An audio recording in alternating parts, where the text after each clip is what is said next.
어느 정도의 고난을 당해야 영적으로도 하나님이 원하시는 성도로서 성장할 수 있는 것입니다. 왜 그러냐면은 우리 한 사람 한 사람은 우리 조상 아담 하와로부터 전해받은 교만과 오만이 마음에 꽉 들어차 있기 때문인 것입니다. 보통 교만이 아닙니다. 하나님처럼 되고 싶은 마음을 다 의식적으로나 무의식적으로 가지고 있는 것입니다. 아담과 하와가 하나님처럼 되고자 해서 선악과를 따먹었었습니다.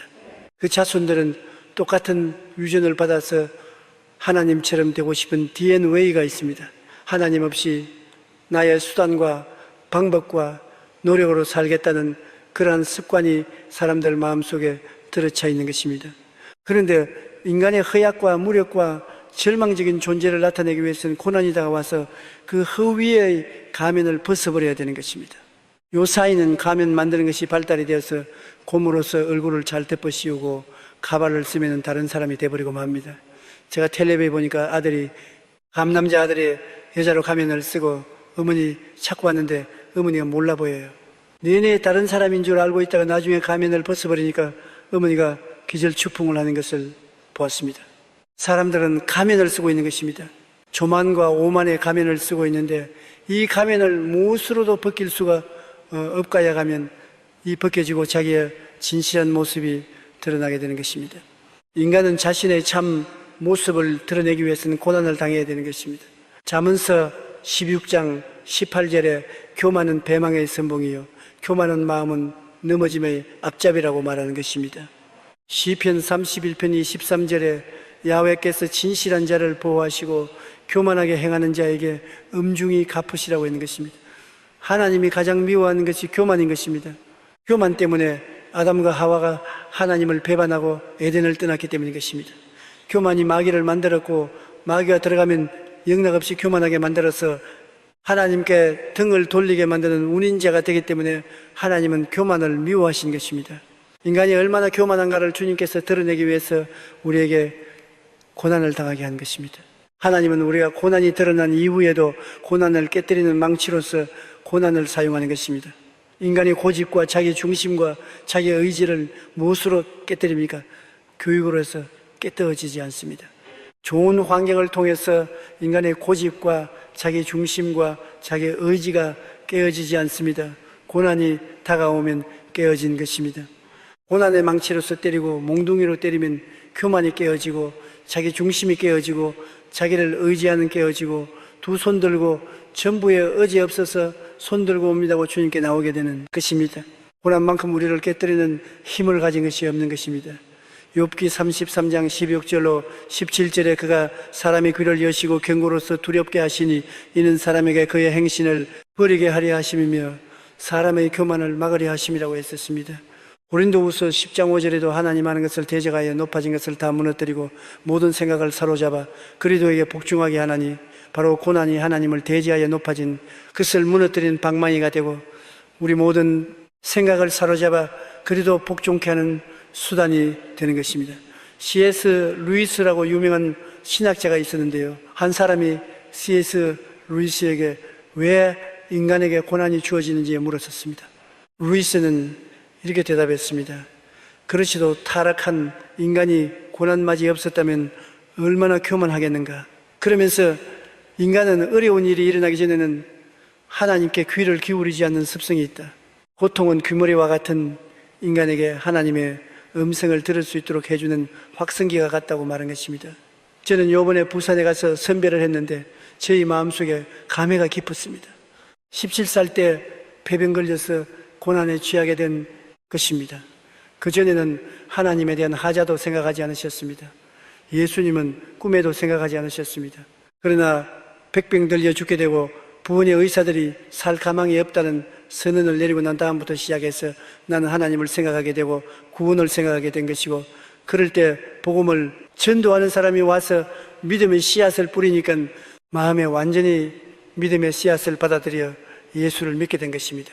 제가 부산에 내려가서 가만히 지하니까 그때 폐병 걸리지 않았더라면 오늘날 목사가 되어서 복음을 전가하기 위해서 부산에 내려와서 대성회를 열지 않았을 것이라고 생각하고 감격무리한 것입니다.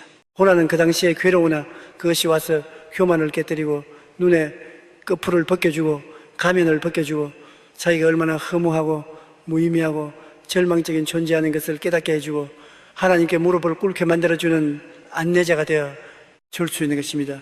고린도후서 1장 8절로 10절에 형제들아 우리가 아시아에서 당한 환난을 너희가 모르기를 원치 아니하노니 힘에 겹도록 심한 고난을 당하여 살 소망까지 끊어지고 우리는 우리 자신이 사형 선고를 받은 줄 알았으나이는 우리로 자기를 의지하지 말고 오직 죽은 자를 다시 살리시는 하나님만 의지하게 하심이라. 그가 이같이 큰 사망에서 우리를 건지셨고 또 건지실 것이며 이후에도 건지시기를 그에게 바라노라. 바울 선생과 그 일행이 아시아에서 복음을 증거하다가 엄청난 고난을 당하여 살 소망까지 끊어지고 사형 언도를 받는다고 생각한 것입니다. 그것은 자기들을 의지하지 말고 죽은 자를 살리신 하나님만 바라보고 하나님만 의지하게 만들기 위해서 그렇게 했던 것입니다. 여러분, 사람이 지팡이 하나도 의지할 수 있으면 그것에 의지하는 것입니다. 아무것도 의지할 수 없으면 하나님께 나와서 손들고 의지하게 되는 것입니다. 인간의 무력함을 나타낼 수 있는 유일한 길이 바로 고난인 것입니다. 고난이 있다가 내가 얼마나 힘이 없고 무능력하고 내 힘으로 살 수 없다는 것을 깨닫게 만들어주는 것입니다. 야고보서 4장 14절에 내일 일을 너희가 알지 못하는도다. 너희 생명이 무엇이냐? 너희는 잠깐 보이다가 없어지는 안개니라. 보통 때 자기 생명이 안개라고 생각합니까? 아니지요. 천년 만년 살 것으로 생각하지요. 고난이 다가와서 건강을 잃고 의지하던 생활에 낭패를 당하게 되면 인간이 허무명랑하고 안개와 같은 것을 깨닫게 되고 회개하고 두 손 들게 만들어주는 것입니다. 고난은 하나님을 찾고 구하게 하고 기도하게 만드는 큰 은혜가 되는 것입니다. 고난받기 전에는 하나님 이름을 부르지도 아니하고 교회도 나오지 아니하고 기도란 절대로 안 하던 사람이 고난당하면 하나님을 찾게 되고 회개하게 되고 기도하게 되는 것입니다. 별도리 없이 고통스러우니까 고통에서 해방되기 위해서 그 길을 찾지 않을 수가 없는 것입니다. 시편 34편 17절로 19절에 의인이 부르시며 야훼께서 들으시고 그들의 모든 환난에서 건지셨도다. 야는 마음이 상한 자를 가까이 하시고 중심으로 통하는 자를 구원하신도다. 의인은 고난이 많으나 야훼께서 그의 모든 고난에서 건지시는도다 라고 말한 것입니다. 하나님께 부르짖으니까 하나님께서 들으시고 환난에서 건져주시고 마음이 상한 자에 가까이 하셔서 부르짖을 때 통하는 자를 구원해 주신다고 말한 것입니다. 고난이 아무리 많아도 회개하고 주님을 찾고 부르짖고 깨어지고 의지하면 하나님의 손길은 지금도 나타나서 건져주시고 도와주시고 은혜를 베풀어 주시는 것입니다. 야고보서 5장 13절에 너희 중에 고난당한 자가 있느냐? 그는 기도할 것이라고 말한 것입니다. 평소에 새벽기도 안 나온 사람도 고난당하면 새벽기도 하고 더 괴로우면 삼기도 하고 체라기도 하고 금식기도 하게 되는 것입니다. 하나님의 은혜와 위로가 고난을 통해서 체험되게 되는 것입니다. 저는 어릴 때 동리들에게 얻어맞고 울고 집에 들어오면 어머니가 부에서 뛰어나와서 치마로 눈물을 닦아주시고 품에 품을 주고 덩어리를 쓰다 주는데 의도 맞는 것보다 더 기분이 좋더라고요. 우리 어머니가 치마폭으로 나를 감싸주고 눈물을 닦아가지고 나를 쓰다 주는 그 기억이 오늘날 또 남아있는 것은 내가 동리애들에게 얻어맞았기 때문에 그런 것입니다. 안 얻어맞았으면 어머니가 그렇게 해주지 않아요. 얻어맞아 울고 오니까 그렇게 해주는 것입니다. 우리 주님이 우리를 위로하고 우리에게 은혜를 주시는 것은 고난을 당할 때 그렇게 해주시는 것입니다. 내가 넘어지고 고통당하고 괴롭고 불안하고 초조하고 절망해서 주님께 울고 나오면 주님의 하나님 위로가 하늘에서 성령으로 임하여서 마음을 포원하게 하고 사랑을 느끼게 하고 큰 힘과 용기를 얻게 만들어주는 것입니다. 아멘. 고난을 당해야 주님의 위로를 체험할 수 있게 되고 위로를 받아야 신앙의 깊이를 체험할 수 있게 되는 것입니다. 고린도후서 1장 2절 5절 다 같이 읽어보십니다. 하나님 우리 아버지와 주 예수 그리스도로부터 은혜와 평강이 있기를 원하노라. 찬송하리로다. 그는 우리 주 예수 그리스도의 하나님이시요 자비의 아버지시요 모든 위로의 하나님이시며 우리의 모든 환난 중에서 우리를 위로하사 우리로 하여금 하나님께 받는 위로로서 모든 환난 중에 있는 자들을 능히 위로하게 하시는 이시로다. 그리스도의 고난이 우리에게 넘친 것 같이 우리가 받는 위로도 그리스도로 말미암아 넘치는도다. 그리스도 안에서 고난이 넘치면 위로도 넘친다는 것입니다. 환난이 넘치면 하나님의 위로도 넘치게 되는 것입니다. 고난을 당해서 주님께 부르짖고 깨어져서 기도하고 전부 여지없어서 손 들어온다고 나올 때 하나님은 와서 우리를 품어주시고, 하나님은 그 옷자락으로 우리의 눈물을 닦아주시고 우리 덩어리를 두들겨 주시고 얼음 만져주셔서 위로하여 힘을 얻을 수 있도록 만들어주시는 것입니다. 그러므로 하나님의 은혜와 위로를 체험하게 하는 길은 고난받는 길밖에 없는 것입니다. 그러나 고난이 또한 육체를 따라 세상의 노예가 되지 못하게 우리를 도와주는 큰 활동하는 것입니다. 온 세상은 악한 자에게 소가 있으므로 세상에 태어날 때부터 우리는 악한 자의 소나기에서 살게 되는 것입니다. 원수마귀는 우리에게 와서 육신의 정욕과 안목의 정욕과 이 세상 자랑을 잔뜩 넣어주고 하나님을 생각도 못하고 깨닫지도 못하고 하나님 근처에 가지 못하게 만드는 것이 원수 마귀의 역사인 것입니다. 이러한 마귀의 진을 물리치고 마귀가 진 그물을 잘라내고 우리로 하여금 하나님을 바라보게 만드는 것 또한 고난인 것입니다. 육체를 따라서 사람은 살게 돼 있어요. 영혼을 생각하지 않습니다. 하나님은 사람을 육체로 만드시고 그 속에 하나님의 형상과 모양을 따른 영혼을 만들어 주었는데 영혼은 영원히 살든지 영원히 지옥하는 것입니다. 그런데 우리 사람들은 세상에 고난당해지기는 영혼의 일을 생각하지 않습니다. 육신의 정욕, 안목의 정욕, 이 세상 자랑만 생각하고 먹고 입고 마시고 쾌락을 누리는 것만 생각하고 속에 있는 영혼이가 죽든 살든 무관심한 것입니다. 육체가 깨어지고 허물어지고 고난을 당해야 우리는 비로소 육체를 바라보던 눈을 돌이켜 우리 속에 있는 영혼을 바라보고 영혼을 찾기 시작하는 것입니다. 세상이 들어오면 하늘나라는 멀어지고 하늘나라가 들어오면 세상이 멀어지는 것입니다. 요한일서 2장 11절에 있는 세상에 있는 모든 것이 육신의 정욕과 안보의 정욕과 예성의 자랑이니 다 아버지로부터 온 것이 아니요 세상으로부터 온 것이라. 이 세상의 육신의 정욕이나 안목의 정욕이나 이 세상의 자랑은 육체를 꽉 들어잡고서 절대로 영혼을 생각하지 못하게 하고 영혼과 분리시키고 하나님과 분리시키는 것입니다. 그런데 이것을 분리시켜서 육신의 정욕과 안목의 정욕과 이삭의 자랑을 쫓아내고 우리 영혼이 살아 일어나서 하나님을 보게 하는 것은 고난이 그렇게 하는 것입니다. 고난이 다가오면 우리가 육체를 떠나서 하나님을 찾게 되는 것입니다. 고난에 내가 정신을 차리게 하지요. 정신을 잃어버리고 세상에 죄 있는 사람에게 고난의 매가 와서 때리면은 세상에 허무한 것을 알게 되는 것입니다. 우리 어릴 때는 원족 가는 것을 좋아해서 원족 가는 나라를 손꼽아 기다리다가 선생님이 원족 가는 나라를 발표하면 점심 도시락 사서 애들 다 함께 줄을 지어서 산으로 들바닷가로 원족을 간 것입니다. 한 학생들이 선생님을 따라서 바닷가에 원종을 가서 그들이 너무나 기뻐해서 노래를 부르고 점심을 잘 나눠 먹고 자유시간이 되자 모래가 있어 땅 따먹기를 내는 것입니다. 너 땅 내 땅 가위바위보해서 땅을 따먹고 서로 밀고 당기고 하다가 나중에는 내 땅 싸움이 나서 그냥 밀고 당기고 단추가 떨어지고 구름이 떨어지고 싸움이 벌렸습니다. 그런데 선생님이 갑자기 호라게를 보니까 싸움을 하다 말고 전부 선생님이 얘들아 돌아갈 시간이 왔다 모여라. 다 모였습니다. 줄을 딱 세워서 앞으로 갓 하나 둘 하면서 뒤를 돌아보니 너 땅 내 땅은 다 사라지고 모래 땅밖에 없었습니다. 여러분, 이 세상에 우리가 사는 것이 땅 따먹게 하는 것입니다. 내가 집이나 명예나 권세나 돈이나 영광을 얻기 위해서 밀치고 당기고 밀고 당기고 싸우고 핥히고 하다가 주님께서 호로라케 하면 부시면은 모든 것 다 버리고 이 땅을 등지고 떠나가야 되는 것입니다. 이것이 인간의 현실인 것입니다. 우리가 잠깐 후에 이 땅에서 떠나가서 주님을 만나야 될 것인데 그것을 모르고 이 땅에 붙어서 이 땅은 바라보고 있으니까 하나님께서 우리를 이 땅에서 눈을 돌이켜 하나님을 바라보게 하시려고 고난을 보내서 고난이 우리를 지게 해주는 것입니다. 고난의 매가 때리면 정신을 차려요. 정신을 차리지 못하면 안 되는 것입니다. 이 세상 사람들이 다 정신이 빠져 있어요. 고난의 매가 들어오면 정신을 번쩍 차리고 그때야 하나님을 찾기 시작하는 것입니다.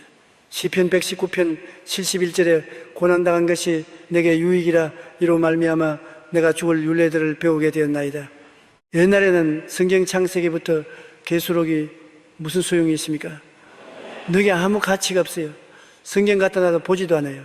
그러나 고난 당하여 괴로워지면 성경을 찾아서 읽기 시작하는 것입니다. 제가 하와서 집회할 때 나를 집회 장소에 왔다 갔다 운전하던 부목사 한 사람이 차 안에서 내게 이야기를 합니다. 목사님, 나는 정말 죽음을 문턱에서 예수를 믿게 되었었습니다. 합성 시절에 아편을 맞아가지고 저 아편 중독자가 되어서 대학을 저는 맞고는 전문적으로 아편 장사를 했습니다. 하루는 길거리를 걸어가는데 목사님이 길거리에서 예수 믿고 천당 가고 콧방을 꼈는데 전도를 전해주는 사람이 있어서 전도를 빨아서 복격에 구겨 넣었습니다. 그러고 난 다음에 아편 장사를 했는데 하루는 내 스스로가 아편을 너무 많이 맞아서 정신이 아득하고 숨이 턱에 잡고 심장이 터질 것 같아서 완전히 죽음의 공포가 마음에 꽉 들어찼습니다. 의지할 수도 없고 당장 죽게 돼서 이리저리 살펴보니까 방구석에 내가 전도지를 내던지는데 그 전도지가 꾸겨지게 그걸 가서 점석 주워서 읽어보니까 주 예수를 믿어라. 그래 하면 너와 내 집이 구원을 얻으려는 주의 말씀이 기록돼서 주님, 내가 주를 믿게 사오니 나를 중독에서 살려주시고 지금 심장이 멋집을 것 같은데 살려주십시오. 주여 나를 살려주십시오. 호함을 치니까 몸속에 팡하는 소리가 나더랍니다. 그렇지다 보니까 마귀 새 놈이 천장에 올라가서 딱 붙더랍니다. 몸에서 마귀 새 놈이 터져나가서 천장에 들어갔다 새카만 눈으로 자기를 분리분 살피는데 도로 돌아오려고 만만의 자체를 취하고 있더랍니다. 너무나 고통스럽고 놀라워서 주님이 새해 살려주십시오. 예수 이름으로 살려달라고 고함을 치니까 얼마지 않다가 휙 하고 마귀 3마리가 떠나가더랍니다. 그날 예수 그리스도로 말미암아 아편 중독에서 해방을 얻고 그는 새 사람이 되어 완전히 정신을 차리고 그때로부터 회개하고 신학교 들어가서 공부를 해서 목사가 되어 하와이에 복음 증거하러 왔다가 그 교회 부목사가 되어서 일하고 있다는 말을 하면서 예수 그리스도의 은혜가 얼마나 크고 얼마나 사랑스러운지 말로 다 할 수 없는데 자기가 당한 고난이 아니었으면 예수님을 구주로 모시지 아니했다는 그런 말을 들은 것입니다. 여러분, 베드로전서 5장 10절에 보면 모든 은혜의 하나님 곧 그리스도 안에서 너희를 부르사 자기의 영원한 영광에 들어가게 하시니가 잠깐 고난을 당한 너희를 친히 온전하게 하시며 후끈하게 하시며 강하게 하시며 틀을 견고하게 하시라고 말한 것입니다. 고난을 통해서 하나님은 온전하게 만들어주시고 우리를 더 굳게 만들어주시고 강하게 만들어주시고 터가 견고하게 만들어주는 것입니다. 그러므로 고난이 완전히 나쁜 것은 아닌 것입니다. 어느 정도의 고난은 우리에게 큰 축복이 되는 것입니다. 고난을 통해 우리가 예수 그리스도를 닮아가요. 고난이 없을 때는 세상의 육신의 정욕과 목의 정욕과 이 세상을 장을 따라서 마귀를 닮아가다가 고난을 당해서 내 갑질이 벗겨지고 내가 깨어지고 변화받으면 그리스도를 닮아가는 역사가 일어나게 되는 것입니다. 조각과 돌이나 나무를 찍어내어서 형상을 만드는 것처럼 고난의 끌이 우리를 찍어내어서 그리스도의 형상을 담게 하는 것입니다. 골로서 3장 9절 50절에 옛사람과 행위를 벗어버리고 새사람을 입었으니 이는 자기를 창조하신 형상을 따라 지식까지 새롭게 하심을 입은 자니라. 옛사람과 그 행위를 어떻게 벗습니까? 고난이 다가와서 옛사람의 갑질을 벗겨내고 옛사람의 낡은 이복을 벗겨내고 그리스도의 형상을 담도록 만들어주는 것입니다. 그러므로 우리가 이 세상에 신앙생활한 동안에 예수 보혈을 믿고 구원받으면 성령이 오셔서 말씀을 통하여 우리를 변화시키고 고난이 와서 고난의 능력으로 우리를 변화시켜서 그리스도의 형상을 닮아가도록 도와주는 것입니다. 아멘. 오늘날 이 세상에 살면서 고난을 안 당하고 살면 참 좋겠지요. 그러나 고난이 와야 우리로 하여금 그리스도의 생명에 참여하게 만들어주는 것입니다. 우리 인간의 생명으로 살지 않고 예수님의 지혜와 총명과 모약과 재능과 지식을 얻고 예수님의 믿음, 소망, 사랑을 얻고 예수님의 의와 평강과 희락을 우리가 마음속에 얻기 위해서는 고난을 통해야 예수님을 끌어안고 예수님을 의지하게 되는 것입니다. 우리가 예수 그리스도의 죽음을 끌어안고 그리스도와 함께 죽고 장사 지낸 바 되고 함께 부활한 신앙의 체험은 혼난을 통해서 우리가 얻을 수가 있는 것입니다. 고린도후서 4장 10절에 우리가 항상 예수의 죽음을 몸에 짊어지면 예수의 생명이 또한 우리 몸에 나타나게 하리라. 예수 그리스도의 죽음의 고통을 우리도 같이 걸어지면 예수의 부활한 생명도 우리 몸에 나타낸다는 것입니다. 고난을 통해서 내가 그리스도의 죽음에 참여하면 예수 그리스도의 부활의 생명도 우리 몸에 나타난다는 것입니다. 로마서 8장 17절에 자녀님은 또한 상속자 곧 하나님의 상속자 요 그리스도와 함께한 상속자니 우리가 그와 함께 영광을 받기 위하여 고난도 함께 받아야 할 것이라.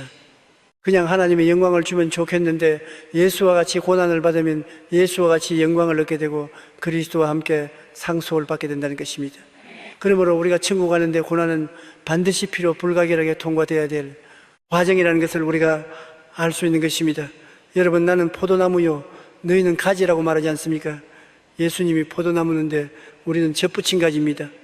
고난이 와서 우리를 세상에서 찍어내서 예수님에게 젖붙여 주는 것입니다. 나무가 다 죽고 가더라도 좋은 나무에 젖붙이면 꽃생기가 나서 잎이 피고 꽃이 피고 열매를 열매 맺는 것처럼 다 죽고 가는 우리들을 고난이 와서 찍어내어서 예수님에게 덧붙여 주는 것입니다. 예수님을 믿고 부르짖고 끌어안고 의지하게 만들어 주어서 예수의 생명이 우리 속에 들어오게 되는 것입니다. 예수님의 의가 들어오고 예수님의 거룩함이 들어오고 예수님의 치료가 들어오고 예수님의 축복이 들어오고 예수님의 부활 영생이 들어와서 우리가 예수께서 부침을 받아 영원히 잘되고 범사에 잘되고 강건하고 생명을 얻어 행복과 열매를 맺는 삶을 살게 되는 것입니다. 아멘. 그냥 젖붙여지지 않아요. 고난이 와서 우리를 세상에서 찍어내어야 예수님께 젖붙여주는 것입니다. 우리는 오늘 약하고 병들고 힘없고 낭패와 실망을 당해서 우리에게 새 생명이 주어져야만 하는 것입니다. 예수님께 젖붙임을 받아야 되는 것입니다. 그러므로 하나님께서는 여러분을 젖붙이기 위하여 여러분을 세상에서 잘라내어서 예수님께 젖붙이는 것입니다. 예수님은 여러분을 받아들이기 위해서 몸을 짓고 피를 흘려서 여러분을 받아들일 준비를 다 하고 있는 것입니다. 젖붙일 때 보면 날카로운 칼로서 나무를 잘라가지고서 접을 붙이는 것입니다. 예수님은 이미 여러분이 재붙임을 받기 위해서 피를 흘리고 몸을 짓고 기다리고 계신 것입니다. 여러분이 고난을 통해서 깨어지고 주님께 나와서 회개하고 그리스도를 구주로 모셔드리고 끌어안으면 그리스도에게 젖붙임이 되고 새로운 성령을 얻게 되는 것입니다. 아멘. 그리고 여러분이 고난을 통해서 회개하고 잡아가면 날로 여러분 속사람이 새로워지게 되는 것입니다. 그대로 내버려주면 속사람은 잠들게 되고 죽게 되지 않습니까? 고난이 오니까 자꾸 하나님을 찾게 되고 부르짖어 기도하게 되니까 속사람이 살아나고 새로워져야 되는 것입니다. 하나님이 사용하는 사람들은 되게 많은 고난을 허락하는 것입니다. 왜 예수 잘 믿고 하나님을 잘 섬기는데 저런 고난이 다가오느냐? 하나님은 더 새롭게 그리스도 안에서 하나님의 영광으로 충만하게 채워주기 위해서 더 많이 기도하고 회개하고 주님께 의지하게 만들려고 하니 고난을 채찍을 때리는 것입니다. 사람들은 내버려 놓으면 세상으로 나갑니다. 그냥 평안하고 배부르고 등 따쓰고 좋으면 기도하는 것 끝이고 성령 읽는 것 끝이고 주님 찾는 것 끝이고 세상으로 하는 것입니다. 어느 정도 늘 고난이 있어야 회개하고 부르짖고 기도하고 감사하게 되는 것입니다. 또한 고난이 없으면 그리스도의 영광을 체험하지 못합니다. 사람들은 말하기를 예수님의 은혜가 얼마나 크다고 하는데 나는 그 은혜를 모르고 있지 않습니까? 제가 옛날에 종로에서 큰 부흥회를 열었었습니다. 625년 이후로 부산이 서울이 불타고 아직 복구 안 됐을 때 종로 내거리에 불탄 자리가 많은데 그게 천막을 치고 부흥이 될 때 수많은 사람들이 모여왔고 회개하고 병든 자들이 나서 간증을 하고 뛰고 꿀리고 좋아하고 하니까 목사님이 한번 설교를 마치는데 날 찾아왔어요. 날 보고 목사님 안수 좀 해주십시오.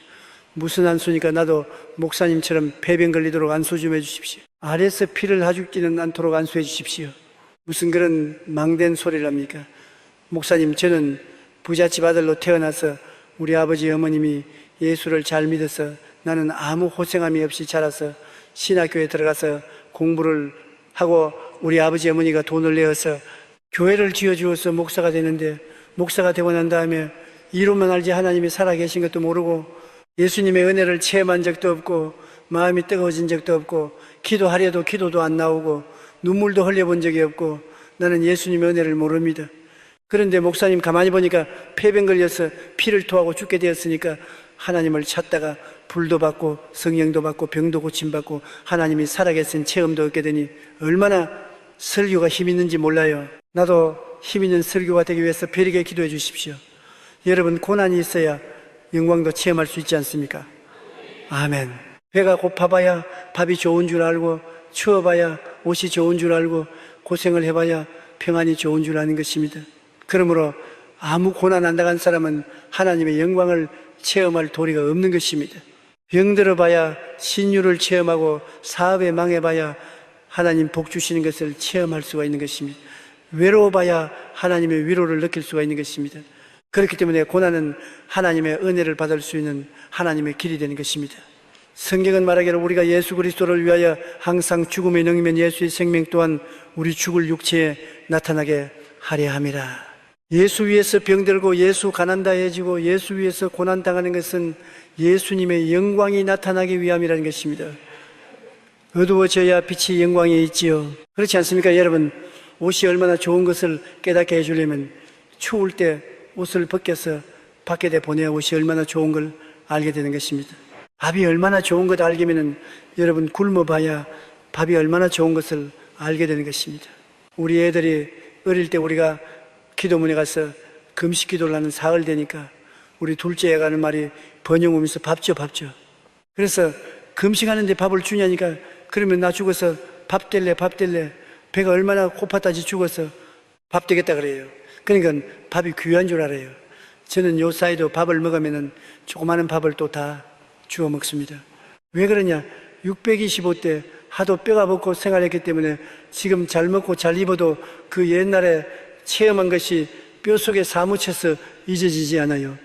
언제나 밥상만 받으면 625가 생각나고 그때 헐벗고 굶주이 생각나서 밥을 하나도 너무나 아까워요. 그런 6개월을 경험하지 않은 젊은이들은 한 숟가락도 그냥 내버려요. 밥을 그냥 흩어놓아요. 아깝게 생각하지 않아요. 배고픈 적이 없었기 때문인 것입니다. 그렇기 때문에 고난이 있어야 하나님의 축복을 경험할 수가 있는 것입니다.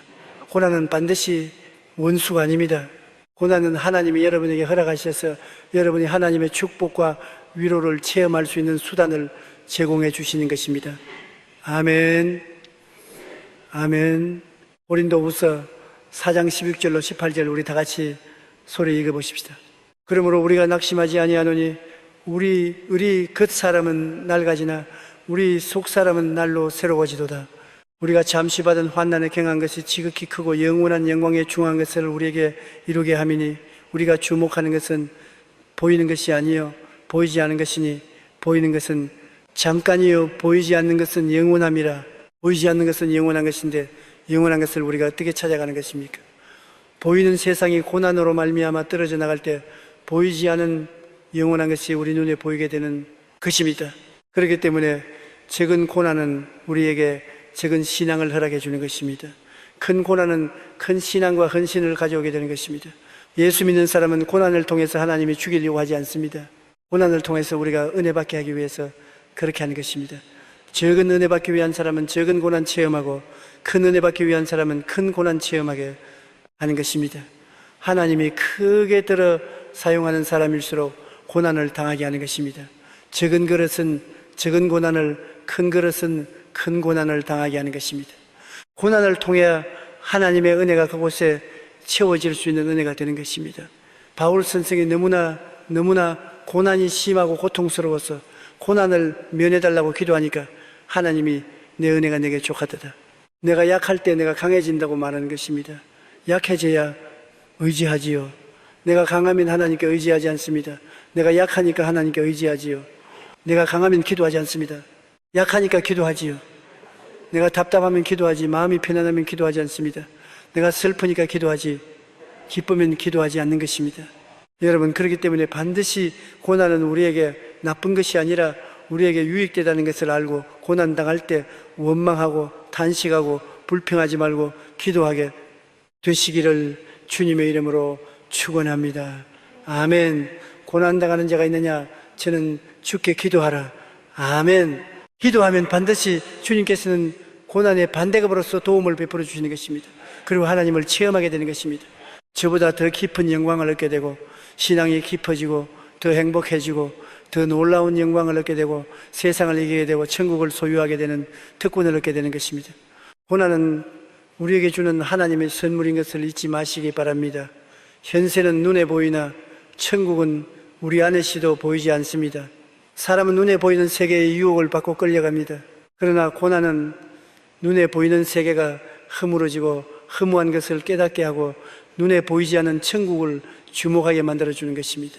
눈에 보이는 세계는 잠깐이요, 눈에 보이지 않는 세계는 영원한 것입니다. 마음속에 있는 영혼은 영원하고 육체는 잠깐입니다. 칠심은 허물어지는 것입니다. 영혼이 천국에 가든지 지옥에 가는 것은 여러분 눈에 안 보이는 속에 영혼인 것입니다. 영혼이 하나님 안에서 깊어지기 위해서는 깊이 기도해야 되고 깊이 믿어야 되고 깊이 헌신해야 되는데, 이렇게 했는데 도와주는 것이 고난의 손길이라는 것을 잊지 마시게 되기를 주님의 이름으로 축원합니다. 우리 고개 속에 기도드리겠습니다. 사랑이 많으신 아버지 하나님, 아무도 고난을 좋아하는 사람이 없습니다. 고난은 육체가 괴롭기 때문에 다 싫어하고 피하지만은 고난을 통해 육체가 깨어지고 영육체 속에는 영혼이 살아나고 하나님 찾아 간절히 기도하고 하나님을 믿고 의지하게 되옵니다. 그러므로 우리 아버지 하나님, 감당할 만한 고난을 허락하여 주심을 감사합니다. 너무 고난이 심하면 낙심해서 무너질 수도 있사오니 우리 아버지 하나님의 시정도를 따라서 고난을 감당할 만하게 허락하여 주셔서 신앙이 성장하게 만들어 주시옵소서. 적은 고난밖에 감당하지 못할 사람은 적은 고난만 주시옵소서. 큰 고난도 감당할 수 있는 사람은 큰 고난도 허락하여 주시옵소서.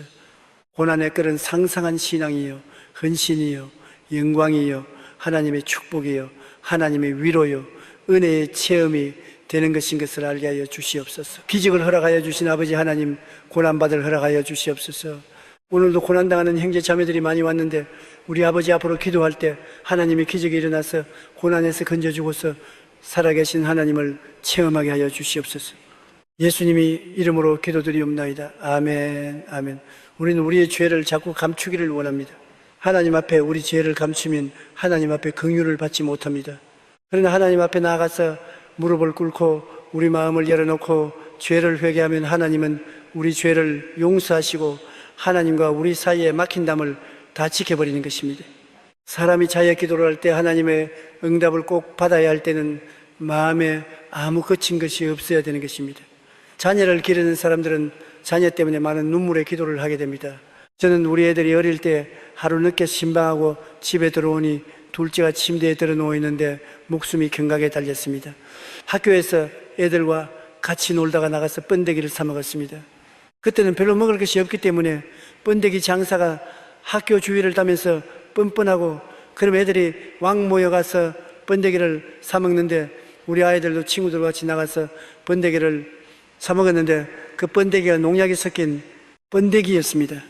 그래서 애들이 번데기를 사 먹고 그 다리에 쓰러졌는데 지나가는 사람이 우리 애를 자전거에 싣고서 집에 들리고 왔습니다. 또 집에 눕혀놓고 왔는데 목숨이 경각에 달렸습니다. 병원에 데려갈 수도 없고 의사를 청해 오니까 의사 선생님은 독이 온몸에 퍼졌으니 별 손댈 수가 없다고 말했어요. 제가 와보니 얘를 잃게 됐어요. 그래서 하나님 앞에 엎드려 기도를 하는데 기도가 나와야 말을 하죠. 급한데 이거는 응답을 받아야만 할 기도인데 내가 주여 해도 기도가 입천장에만 딱 붙고 가슴이 답답해서 통화되지 않습니다. 너무나 가슴이 답답해서 내 가슴을 찢었습니다. 하나님 기도하게 해주십시오. 그러나 다른 기도가 안 나오고 하나님 얘를 데려갈 바에는 나를 데려가 주십시오. 나는 오래 살았으니 지금 가도 괜찮지만은 이제 살기 시간에 무슨 죄가 있어 얘가 가렵니까? 나를 데려가 주십시오. 그런 기도해도 무슨 소용이 있습니까? 할 수 없이 제가 서재로 들어가서 무릎을 꿇여서 죄를 회개하기 시작했습니다. 저희 어릴 때 기억한 죄부터 시작해서 살아오면서 있는 모든 죄를 하나도 없이 주님 앞에 부르짖어 회개했습니다. 주님이여, 나의 모든 죄를 용서해 주십시오. 내 죄 때문에 이해가 이렇게 되는 것이니 나의 죄를 용서해 달라고 부르짖어 몸부림치며 기도하니까 마음이 시원해지며 주의 보혈로 내 마음이 정결함을 받고 하나님과 내 사이에 막힌다. 이 다 무너진 것을 넣습니다. 마음이 편안해지고 확신이 오자 애에게 가서 안수하고 간절히 기도하니까 개가 일어나더니 입을 열고 토하는데 번데기와 함께 식은 독을 다 토해내고 난 다음 살아났어요. 그의 사역의 기도인 것입니다. 사역의 기도를 할 때는 하나님께 막힌 담이 없어야 되는 것입니다. 무엇인지 죄악의 담이 가려 있으면 하나님 앞에 미칠 수가 없어요. 그래서 하나님의 능력으로 고침을 받고 살아 일으키는 기적이 일어난 것을 제가 체험했습니다. 우리가 하나님과 기도할 때는 죄를 회개할 뿐 아니라 성도의 의무를 실천해야 되는 것입니다. 내가 주일날도 지키지 아니하고 주일날 내 개인적 할 일 다 하고 돌아다니다가 답답한 일 생기면 주님이여 나를 도와주소서. 고함치면 무슨 소용 있겠습니까? 주일날은 주님이 부활한 날이요, 주께서 교회에서 우리를 만나주는 날인 것입니다. 예수님 부활하시고 난 다음 꼭 주일날 제들이 모인 곳에 찾아오셔서 만나주셨습니다. 그날 이후로 제들은 주일날 예수님이 오실 것을 기대하고 모였습니다. 오늘날도 우리가 이와 같이 성일에 모이면 주님께서 성령을 통해서 이 자리에 찾아와서 우리를 만나주시는 것입니다. 아멘. 주님이 우리를 만나러 기다리고 계시는데 주님을 만나지 않고 주님을 박대하고 난 다음에 내가 문제가 정했을 때 주님 나를 만나 주십시오 외치는 것은 어불성인 것입니다. 그러므로 성경에는 출애굽기 10장 8절에 안식일을 기억하여 그것을 지키라고 말씀했는데 유대인의 안식일은 오늘 우리 부활하신 날을 기념하는 주일인 것입니다.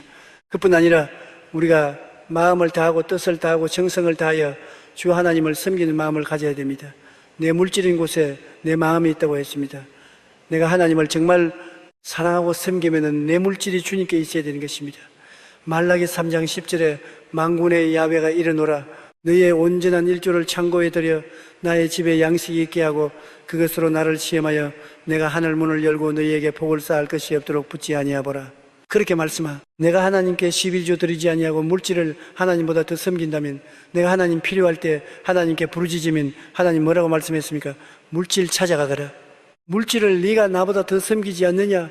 물질이 너희 하나님이고 너희 우상이니 너희 하나님인 물질을 찾아가라고 말씀하지 않겠습니까? 내가 물질보다도 하나님을 더 사랑하고 11조를 떼먹지 아니하고 하나님께 물질로 정신들럽게 사업에 협조한다면 어려움 당할 때 하나님 내가 고난 중에 있으시니 나를 도와주소서. 하나님 뭐냐? 네가 마음을 다하고 뜻을 다하고 정성을 다하여 나를 사랑하였즉 내가 너를 도와주리라고 말씀하실 것입니다. 잠언서 28장 9절에 사람이 귀를 돌이키고 율법을 듣지 아니하면 그의 기도도 가정하니라고 말한 것입니다. 하나님의 법을 듣지 아니하고 하나님의 법의 등을 돌리면 그러한 사람의 기도는 하나님이 가정하게 본다는 것입니다. 우리의 삶에 하나님의 법을 지키는 삶을 살아야 되는 것입니다. 우리가 개인적으로 인생을 살 때도 의롭게 살아야 되고 참되고 진실하게 살아야 되고 그리고 거룩하게 살아야 되는 것입니다. 어떻게 의롭게 삽니까? 의롭게 사는 것은 하나님의 계명을 지킴으로써 의롭게 살고 어떻게 진실하게 삽니까? 거짓이 없이 사는 것입니다. 하나님이 뱀을 미워합니다. 왜 뱀을 미워하니까? 뱀은 진실하지 못하고 꼬불랑 하기 때문에. 그래서 하나님이 성경 말씀하면 꼬불꼬불한 뱀이여 야단을 주님께서 죽일 것이라고 말한 것입니다. 하나님은 꼬불꼬불 하는 것은 원치 않습니다. 바른 마음을 가지고 진실하게 사는 것을 원하고 그리고 세상과 착하지 아니하고 거룩하게 사는 것을 원하시는 것입니다. 그리고 사람을 대할 때는 온유하고 겸손하게 용서와 사랑을 가지고 대해야 되는 것입니다. 사람들에게 율법적으로 대하고 비평하고 평론하고 사람을 해야 하는 그런 삶을 살고는 하나님 앞에 기도가 응답되지 않습니다. 그러므로 우리는 언제나 용서하고 사랑하는 마음과 온유하고 겸손한 마음으로 무장하고 하나님 앞에 의와 진리와 거룩함으로 삶을 살면은 우리의 기도가 막히지 아니하는 것입니다. 그럴 뿐 아니라 하나님 앞에 늘 은혜 받은 것을 감사하고 살아야 기도가 응답되는 것입니다. 시편 50편 23절에 감사로 제사를 드리는 자가 나를 영화롭게 하니 그 행위를 옳게 하는 자에게 내가 하나님의 구원을 보이겠다 주시는 것입니다. 감사하면 하나님께서 영화로움을 느낀다 했습니다. 마음이 영화로워집니다. 여러분, 우리도 남에게 은혜를 베풀고 난 다음 감사한 편지를 받든지 감사하는 전화를 받든지 직접 감사하는 말을 들으면 마음이 허무해지고 영화로워지는 것입니다. 사람도 감사를 받을 때 영화로워지는데 하나님은 얼마나 우리가 감사를 드릴 때 영화로워하는지 말할 수 없습니다. 빌립보 4장 6절에도 아무것도 염려하지 말고 오직 모든 일이 기도와 간구로 너희 구할 것을 감사함으로 하나님께 아리라고 말한 것입니다. 그냥 기도하지 말고 감사로 소금을 쳐서 아뢰라는 것입니다. 아멘. 감사가 하나님을 허무하게 하니까 감사를 더 올려서 하나님께 기도하라. 에베소 5장 20절은 범사에 우리 주 예수 그리스도의 이름으로 항상 아버지 하나님께 감사라고 말한 것입니다. 오늘날 사람들은 하나님께 축복을 받고도 입사 닦아버리고 감사 안 할 때가 굉장히 많습니다. 정말 감사를 너무 안 해요. 우리 가족들도 한 가지입니다. 남편이 아내에게, 아내가 남편에게, 부모가 자식이 부모에게, 이웃에게 서로 감사한다면 삶을 행복하게 하는 기름을 치게 되는 것입니다. 남편이 아내를 위하여 온갖 정성을 다하여 오단벌 곧 한 닷발이라도 살아주면 마음을 다하여 비록 좋지 않은 것이라도 너무 감사하다고 말해야 되는 것입니다. 그 고마움을 표시할 때 좀 호들갑을 뜨십시오. 남편이 선물이나 꽃단발이라도 갖다 주면 아유 고마워요. 너무너무 감사해요. 내가 정말 원하는 것을 갖다 주셨다. 내가 이거 가지기를 원했는데 그러면 뭘 그런 거 가지고 그래. 그렇게 하면서 속으로 야 진짜로 기뻐하고 감사하는구나. 앞으로 종종 더 잘해줘야 되겠다. 그런 생각할 것 아닙니까? 어떠한 남편은 부인에게 모처럼 돈을 모아서 오단벌을 찾아주니까 부인이 받아가지고서 아무 말도 안 하고 농장에 넣더랍니다. 그래서 좀 입어보라. 그러니까 나중에 시간이 있으면 입어보지. 그래서 그 남편이 저게 말하기를 내가 다시는 옷 안 세주기로 결심을 했다고.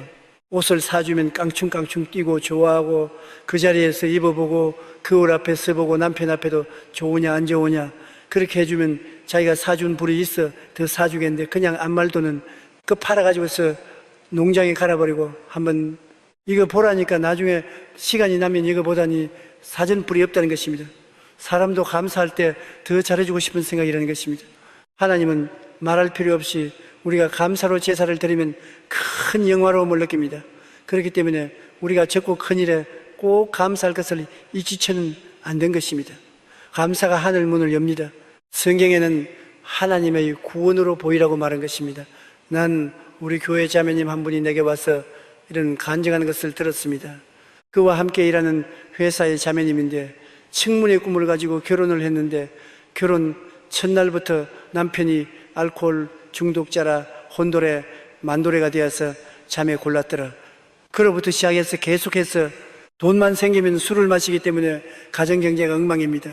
그래서 생활을 꾸려나기 위해서 자매님은 직장에 나와서 일을 하게 됐는데 하루가 아닌 10년을 계속해서 술 주영병으로 행동을 합니다. 하루는 이 자매님이 우리 교회 나오는 친구 자매에게 이제는 이혼해야 되겠다. 도저히 살 수가 없어.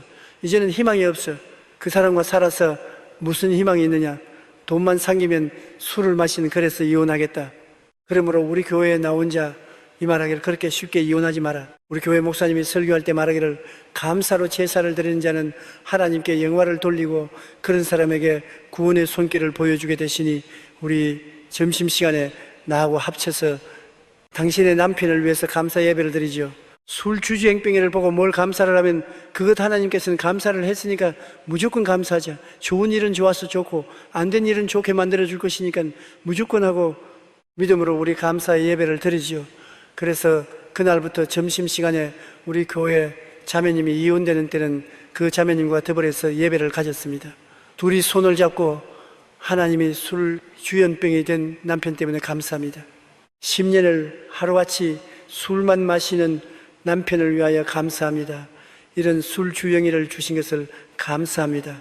제일 처음에는 그 감사하는 기도가 너무나 마음에 거역되고 원좋지 않더랍니다.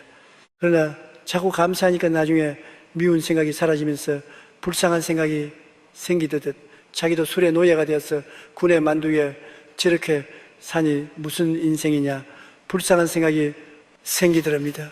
그래서 미안 생각을 거치고 계속해서 술주명이 남편을 위해서 감사를 했는데 하루 주일 아침에 교회 나가려고 옷을 이렇게 입으니까 남편이 어디가 그러더 교회가 나도 따라가도 대걸해서 농담한 줄 알고 웃기는 소리 하지 마세요. 사람을 그렇게 놀리면 못 써요. 아니야, 진짜야, 나 따라갈래. 그러지 부실부실 나서 옷을 입고 우리 여도 순범교로 따라왔어요. 하나님 말씀을 듣고 난 다음에 회개할 사람이 일어나니까 일어나서 회개하는 기도를 따라하고 난 다음 그 사람이 눈물 콧물을 흘리고 손수건으로 범벅이 되도록 눈물을 닦고 호물을 닦고 난 다음 변화되어서 그 다음에는 성령 세례받고 올바른 직장을 얻고 술도 끊고 10년 만에 신혼생활을 시작했다는 간증을 들었습니다. 박수 감사가 하나님과 우리 사이에 담을 무너뜨립니다. 감사가 하나님의 귀를 기울이게 만드는 것입니다. 아멘. 얼마나 하나님이 감사로 제사를 드리는 것을 영화롭게 느끼고 기분 좋게 느꼈던지 이 참매님의 감사 기도에 하나님의 능력을 나타내 주신 것입니다. 아멘. 둘째로 우리가 사역의 기도를 할 때는 목표가 분명해야 됩니다. 중언부언하지 말라고 주님께서 말씀합니다. 기도 제목을 여러 십지를 해서 나열라고 중언부언하면은 하나님께서 결정적인 무엇을 응답하실 수가 없습니다. 마태복음 6장 7절로 8절에 또 기도할 때 이방인과 같이 중언부언하지 말라. 저희는 말을 많이 하여 들으실 줄 생각하느니라. 그러므로 저희를 본받지 말라.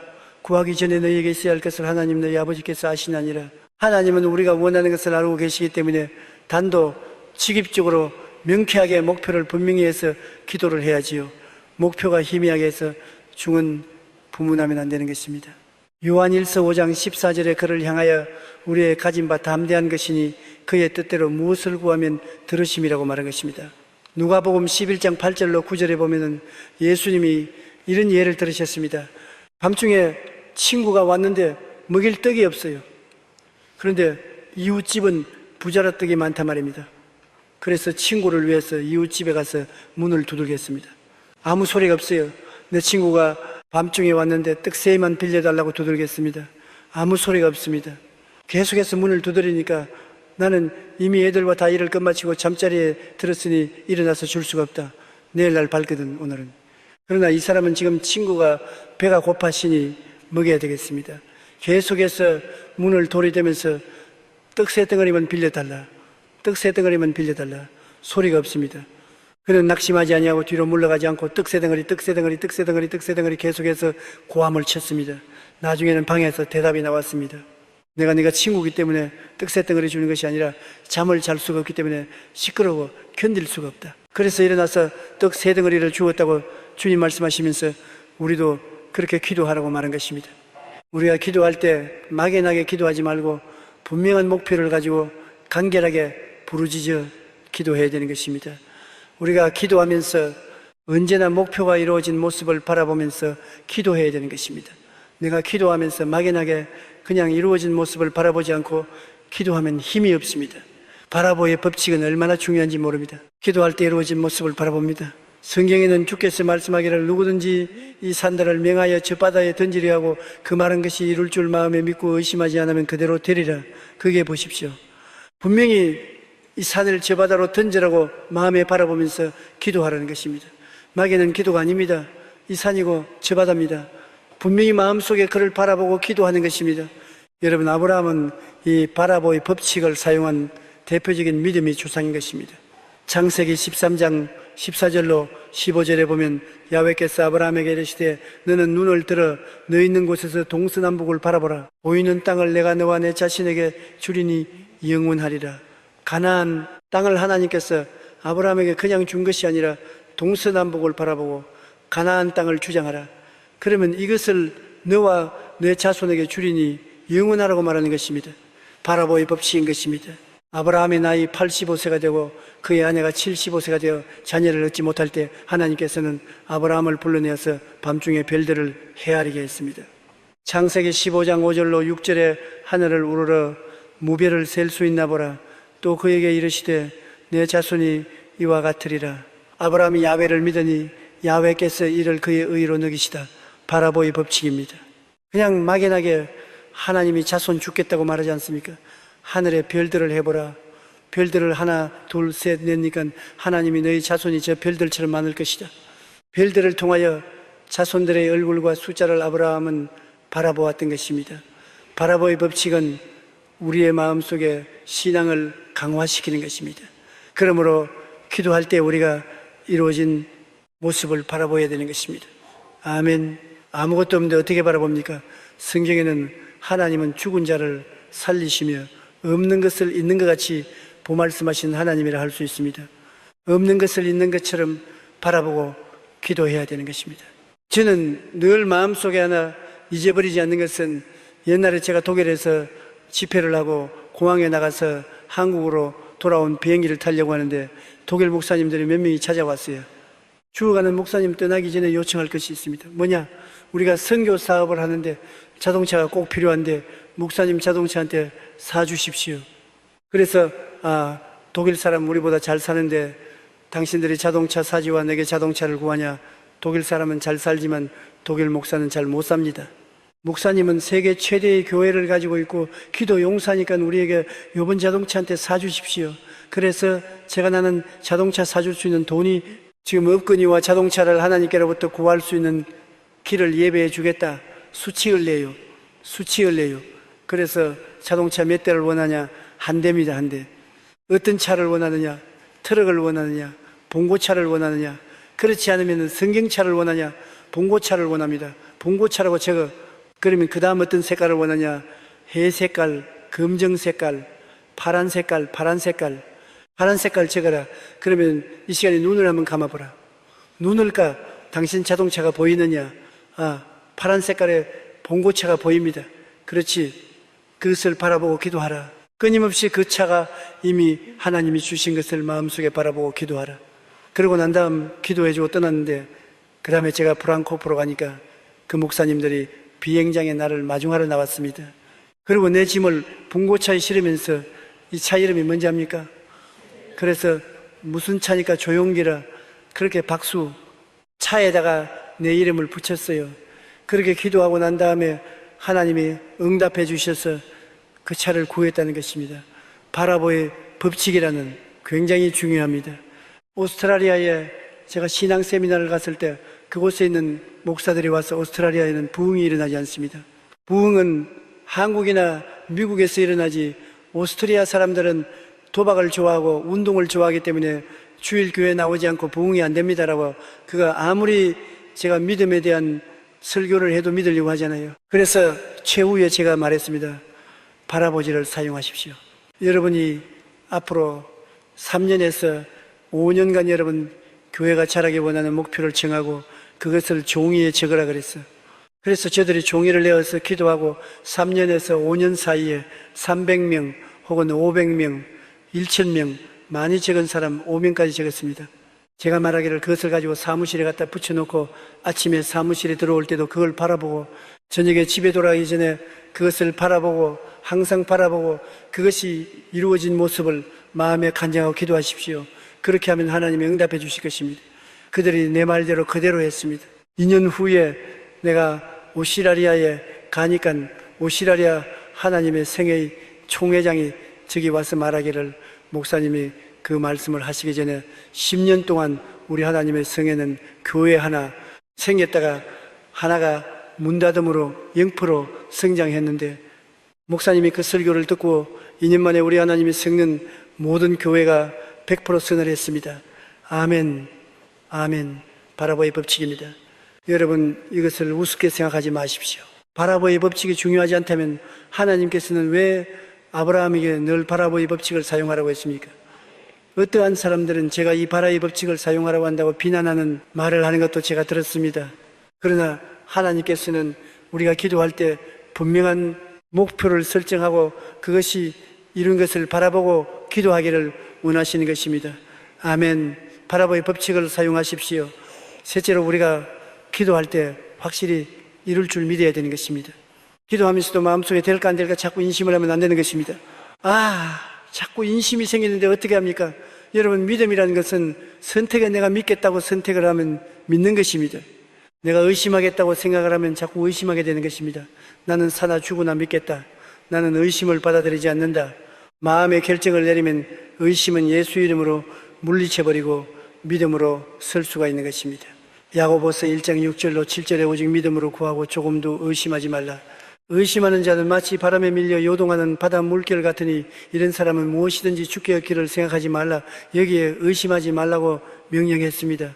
우리 마음에 의심하지 않겠다고 결심하면 의심을 받아들이지 않을 수 있기 때문에 그렇게 말한 것입니다.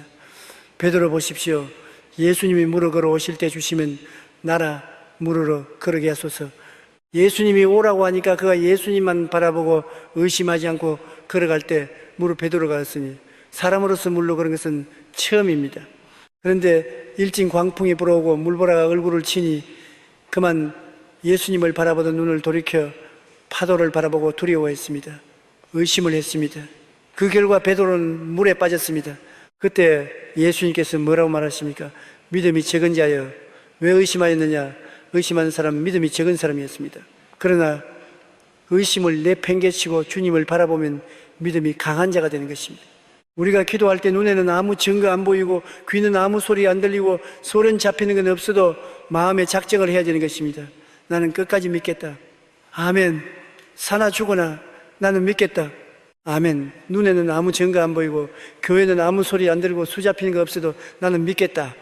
아멘. 아멘. 믿음을 결심하는 것입니다. 이거 굉장히 중요한 것입니다. 그러지 않고 중립적인 마음이 있어서 믿을 만하면 믿고 의심이 생기면 의심을 받아들이겠. 그런 상황 속에서는 요동한 바다 물결 같아서 아무것도 하나님께 구하여 얻을 수가 없는 것입니다. 우리는 의심하지 않고 하나님 앞에 기도하기 위해서는 말씀을 부여잡아야 됩니다. 저 하늘이 무너지고 이 땅이 꺼져도 1.1핵도 변치 않은 것이 하나님 말씀인 것입니다. 아멘. 부여잡을 것이 있어야 되지 않습니까? 바람이 불고 파도가 칠 때 내가 붙잡고 매달릴 것이 있어야 되는데 하나님 말씀은 요동치 않습니다. 아멘. 고린도후서 1장 20절에 보면은 하나님의 약속은 얼마든지 그리스도 안에서 예가 되니 그런즉 그로 말미암아 우리가 아멘하여 하나님께 영광을 돌리게 하였나니라고 말씀한 것입니다. 옛날 태평양을 횡단하던 중에 배가 파손되어 20일 이상 뗏목을 타고 표류하다가 극적으로 구조된 사람이 있습니다. 바로 리언 베이커라는 선장과 젊은 두 선원이었습니다. 그들은 뗏목을 타고 20일 동안 바다에 떠돌아다녔어요. 낮에는 자기란 태양으로 온몸이 다 타는 거고 목이 마르고 그리고 밤에는 너무나 얼어 죽을 듯이 죽고 상아떼의 습격을 받고 어마어마하고 무시무시한 상황 속에서 절대적인 적막과 고독 속에 20일 동안 고무에 타고 바다를 표로했습니다.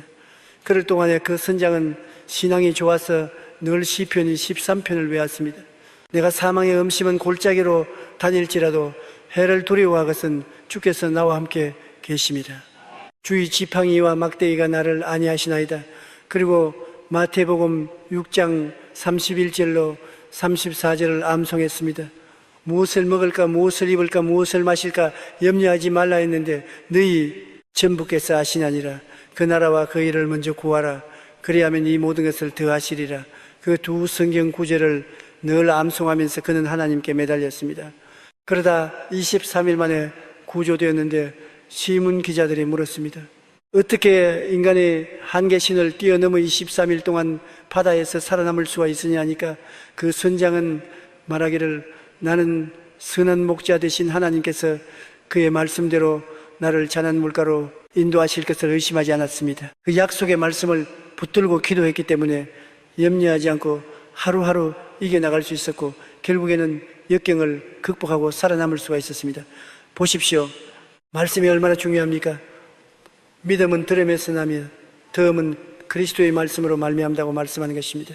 어떠한 역경의 죄도 말씀을 부여잡고 의심하지 아니하고 하나님께 부르짖어 기도하면 하나님의 역사가 일어나게 되는 것입니다. 아멘. 그리고 언제나 우리 인간적인 이성으로 생각하면 안 됩니다. 내 이성적으로 생각해 볼 때 이건 불가능하다. 경험적으로 생각해 볼 때 이것은 불가능하다고 생각하면 안 됩니다. 하나님은 기적을 행하시는 하나님이기 때문에 크고 비밀한 일을 행하시는 하나님인 것입니다. 내 상상을 초월해서 하나님의 기적이 일어날 것을 기대해야 되는 것입니다. 예레미야 33장 3절처럼 너는 내게 부르짖으라. 내가 내게 응답하겠고 내가 알지 못하는 크고 비밀한 일을 내게 보여주랴. 우리가 알지 못하는 길을 하나님은 보여주시는 것입니다. 하나님은 자기를 사랑하는 자 곧 그 뜻대로 부르심을 입은 자들을 위해서 모든 길을 예비해 놓으신 것입니다. 예비해 놓았기 때문에 우리가 하나님은 예비하신 크고 비밀한 일이 나타날 것을 기다려야 되는 것입니다. 이는 힘으로도 되지 않고 능으로도 되지 않는 하나님의 신으로 말미암아 되는 것입니다. 시편 145편 19절에 저는 자기를 경외하는 자의 소원을 이루시며 또 제 부르짖음을 들으사 구원하시리라고 말씀하신 것입니다. 기독교 역사상 기도 응답을 많이 받기로 유명한 사람이 있는데 그 사람이 바로 호화의 아버지 조지 율리였습니다. 그는 어떠한 사람에게도 가서 손을 내밀지 아니하고 오직 성경 가지고 기도실에서 무릎을 꿇어 기도만 함으로 3,000명의 고아들을 먹이고 입히고 교육시키고 시장 가다 보낸 것입니다. 그는 일평생에 5만 번 기도 응답을 받았다고 그 기록에 기록하여 있는 것입니다. 그런데 그에게 기도 응답받는 비결을 묻자 그는 말하기를 나는 성경 마가복음 11장 24절에 기록한 말씀대로 무엇인지 기도하고 구하는 것은 받은 줄로 믿어라. 그리하면 그대로 되리라고 했기 때문에 나는 기도할 때 반드시 받은 줄로 믿고 기도를 합니다. 한 번은 한파가 몰아쳤습니다. 그런데 어린아이 병동에 저 고압에 아직 갓난기로부터 시작해서 이제 겨우 걸어다니는 어린애들을 수용한 그 고아동의 부일라가 고장이 났습니다. 추운 한파가 부르는 한겨울에 부일라가 고장이 났으니 애들 다 죽게 되었습니다. 그 많은 어린아이들을 다른데 어떻게 수용할 수가 없습니다. 사람들은 비상이 걸려서 큰일 났다고 했습니다. 그러나 조지미 올로 목사님은 조금도 동요하지 않고 그런 성경책 하나 가지고 기도실에 들어가서 하나님께 기도했는 고아의 아버지가 과보의 변호자가 되십니다. 나는 아버지의 명령을 쫓아 돌보는 총무에 불과합니다. 이제 애들 유아동에 보일라가 고장이 나서 불을 뗄 수가 없습니다. 이 한파에 애들 다 걸어 죽게 됐는데 아버지가 자녀들 안 돌보겠습니까? 하나님 크고 비밀한 기적을 나타내서 어떻게 하는지 어린아이들 얼어 죽지 않게 해 주시옵소서. 그렇게 기도를 했는데 보일러가 꺼지는 그 시간부터 동풍이 불어오기 시작하면서 영국 전역에 봄이 다가왔어요. 사람들은 이 한겨울에 갑자기 이렇게 봄나같이 따다할 수 있냐고 겨울옷을 농장에 넣고 봄옷을 끄집어내어서 갈아입었습니다. 그럴 동안에 보일러를 수선했는데 보일러가 다 수선되어서 불을 떼기 시작하자마자 혹한 겨울바람이 불어오기 시작한 것입니다. 하나님이 크고 비밀한 기적을 베풀어 주신 것입니다. 아멘. 우리 인간의 생각을 상초월해서 오늘날도 하나님은 부르짖는 성도들을 위해서 크고 비밀한 일을 나타내 주시는 것입니다. 그렇기 때문에 우리에게 소망이 있는 것입니다. 우리가 이성적으로 생각할 수 있고 경험할 수 있는 것만 한다면 우리는 절망할 때 어디를 바라봅니까? 그러나 하나님께서는 우리의 상상을 초월해서 기적을 베푸시는 하나님인 것입니다. 크고 비밀한 일을 나타내 주시는 것입니다. 넷째로 우리가 사역의 기도를 할 때는 간절한 마음과 집중심이 있어야 되는 것입니다. 뜨거운 마음, 한설린 마음으로 기도를 해야 되는 것입니다. 우리가 기도할 때 그냥 중문부문하고 마음에 냉랭한 마음으로 기도하시는 하나님이 응답받지 않습니다. 마음이 끌어올려야 되는 것입니다. 뜨거운 마음, 한설린 마음이 되는 것입니다. 누가복음 18장 6절로 8절에 주께서 또 가라사대 불리한 재판과 이 말한 것을 들으라. 하물며 하나님께서 그 밤낮 부러지는 택하신 자들의 원한을 풀어주지 아니하시겠느냐? 저에게 오래 참으시겠느냐? 내가 너에게 이르노니 속히 그 원한을 풀어주시리라. 그러나 인자가 올 때 세상에서 믿음을 보겠느냐 하시니라. 여러분, 사람이 마음에 원한을 품으면 밤낮 잊어버리지 않습니다. 원한이 마음에 있으면 이제는 깨나 밥을 먹으나 일을 하나 마음속에 그 원한으로 사무치게 되는 것입니다. 우리가 하나님께 기도 응답을 받고자 하면은 뜨거운 마음 한 마음으로 저나 꽤나 그것을 잊어버리지 말고 먹으나 일 하나 잊어버리지 말고 집중한 마음을 가지고 기도를 해야 되는 것입니다.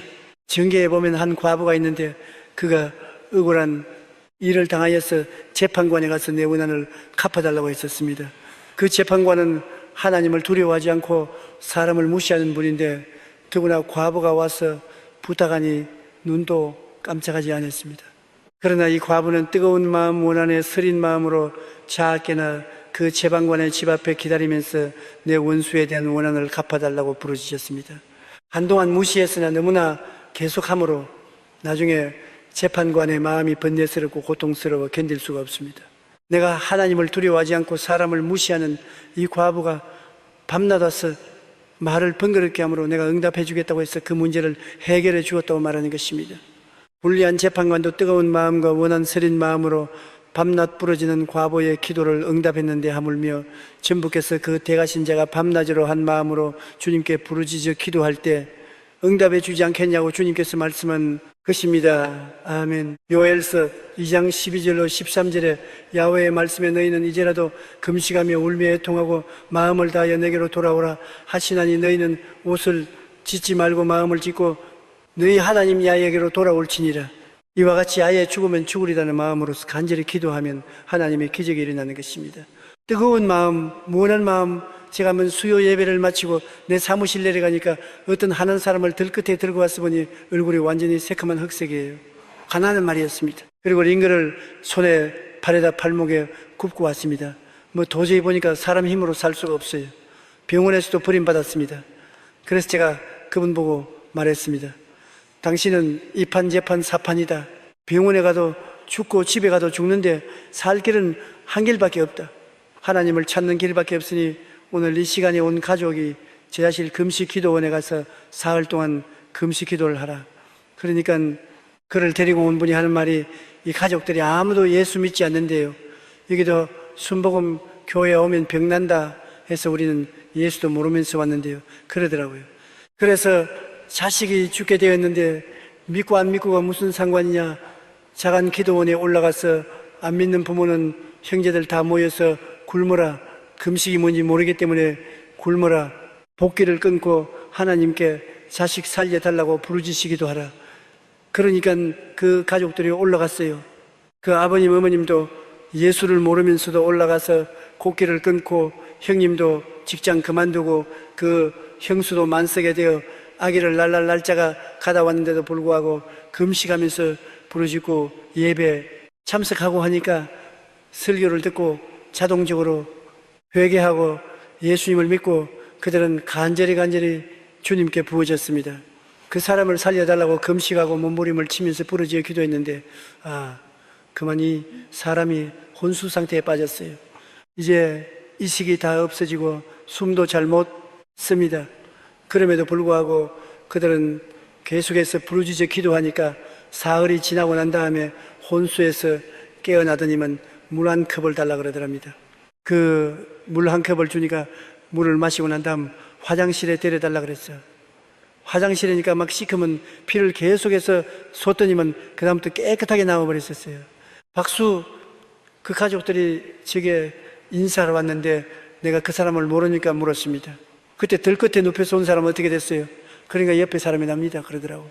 아니 당신이 이렇게 살아나대. 그때 이후로 살아나서 지금은 모든 것 다 먹고 마시고 편안하고 병원에 가서 조사해봐도 가남이 온데간데 없이 다 사라졌다고 건강하다고 말합니다. 뜨거운 마음으로 한설린 기도를 온 식구들이 다 금식하면서 외치니까 마귀가 떠나가고 하나님의 기적이 일어나게 된 것입니다. 아멘. 그러므로 우리가 하나님께 기도할 때 냉랭한 마음으로 기도해서는 안 되지요. 그리고 기도하면은 여러분 쉽게 물러가는 사람이 있습니다. 조금 기도하고 난 다음 응답 안 온다고 그냥 집어치우고 물러가는 사람이 있는데 우리 기도는 싸움입니다. 싸움이 그렇게 쉬운 것 아니잖아요. 전쟁을 할 때 일진일퇴하면서 끝까지 싸우지 않습니까? 쉽게 물러가면 전쟁에 지잖아요. 기도는 영적인 전쟁입니다. 사탄하고 싸우는 겁니다. 그 사탄이 쉽게 안 물러가지요. 이미 사탄은 권리를 잃어버린 놈이라도 물러가지 않으려고 발버둥 칩니다. 계속해서 침노해야 되는 것입니다. 성경에는 세례 요한부터 지금까지 천국은 침노를 당하나니 침노한 자가 빼앗는다고 말한 것입니다. 전력을 기울여서 뜨거운 마음과 열정적인 심정으로 기도하되 끝까지 인내해야 되는 것입니다. 히브리서 10장 36절로 38절에 너희에게 인내가 필요하면 너희가 하나님의 뜻을 행하는 후에 약속을 받기 위함이라. 잠시 잠깐 오면 오시리니 지체하지 아니하리라. 오직 나의 의인은 믿음으로 말미암아 살리라. 또한 뒤로 물러가면 내 마음이 저를 기뻐하지 아니하리라. 물러가지 말아야 돼요.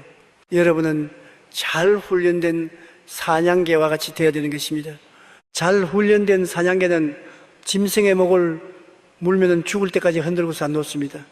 옛날에 우리 고향에서 우리 아랫집에 똥개 한 마리를 키웠어요. 진짜 똥개요. 아주 못나고 또 잘 먹지도 못해서 비리비리하고 주인에게 발길로 채이고 그러는데, 그 사냥가 주인이 나무하러 가는데 사냥 따라갔다가 노루 한 마리를 발견해서 노루의 목을 물고 늘어졌어. 잘 먹지도 못하고 비리비리한 개가 힘도 없으니까 목을 깎는데 눈에 불을 켜고 매달리고 있어.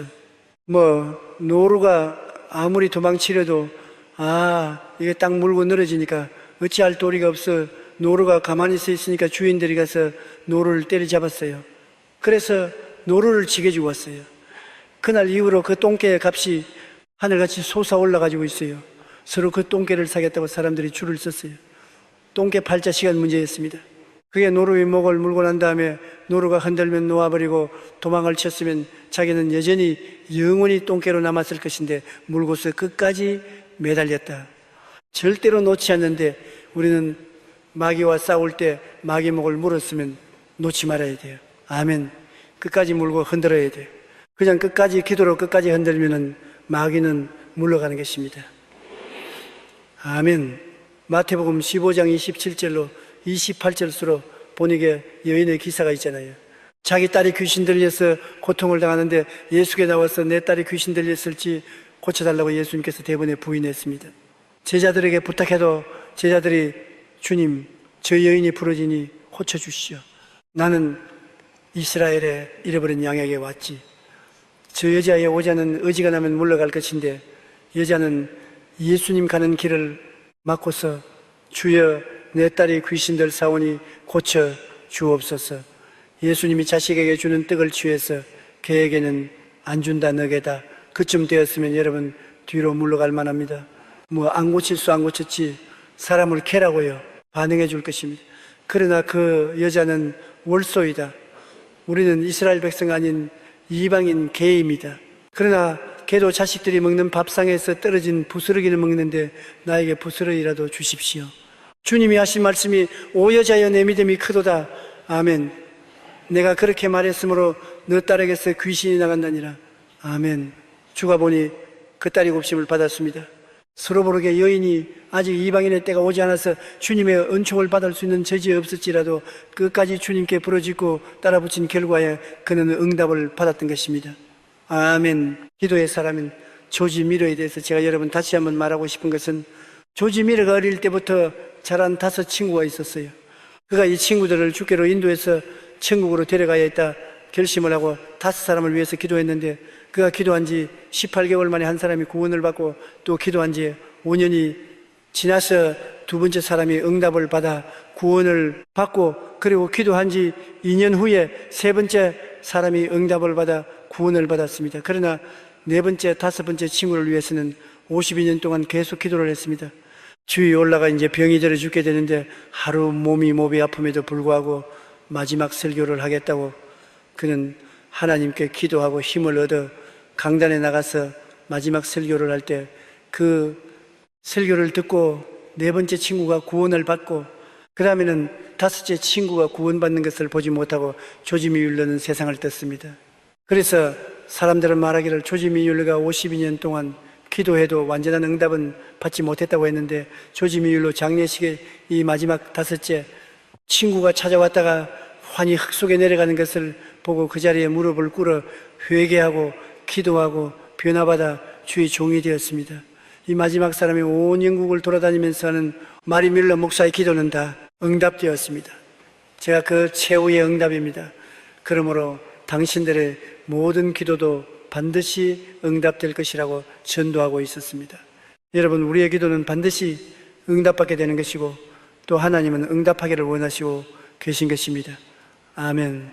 우리가 기도를 통해서 우리 인생 문제를 해결받고 우리는 영혼이 잘되고 범사에 잘되며 강건하고 생명을 넘치겠는 삶을 살아갈 수가 있는 것입니다. 그러므로 오늘 하나님과 우리 사이의 관계를 정상화하시어 막힌 죄의 담을 다 흐리십시오. 다 고백하고 보혈로 씻어버리십시오. 아멘. 그리고 여러분의 목표를 분명히 세우십시오. 우왕좌왕하지 말고 중언부언하지 마십시오. 목표를 분명히 정하고 바라보의 법칙으로 이런 모습을 마음에 바라보십시오. 그리고 확실히 이룰 줄 믿고 의심하지 마십시오. 믿음의 길로 한결같이 나아가십시오. 아멘. 아멘. 간절한 마음, 원한 뜨거운 마음으로 집중적인 기도를 계속하면 여러분 응답받습니다. 심지어 조지율러 같이 52년 동안 기도해서 결과적으로 반석까지 굳은 친구의 마음이 무너지고 구원을 받는 것이니 우리가 쉽게 낙심해서는 되지 아니할 것입니다. 예수님께서 누가복음 18장 1절에 말씀하시기를 항상 기도하고 낙심하지 말라고 말씀하십니다. 왜냐하면 주님께서 응답해 주시기를 원하시고 계시기 때문인 것입니다. 기도드리겠습니다. 사랑이 많으시고 거룩하신 하나님 아버지, 우리에게 기도를 응답해 주신 아버지가 계시므로 우리는 이 땅에 살아가면서 마음에 큰 위로와 평안을 얻습니다. 우리의 길이 치역같이 어둡고 우리 삶이 사막 같을지라도 전지전능 무어보좌하신 하나님이 우리와 같이 계시며 우리 부르심을 귀어올려 들으시고 크고 비밀한 일을 나타내 주시기 때문에 낙심하지 않습니다. 뒤로 물러가지 않습니다.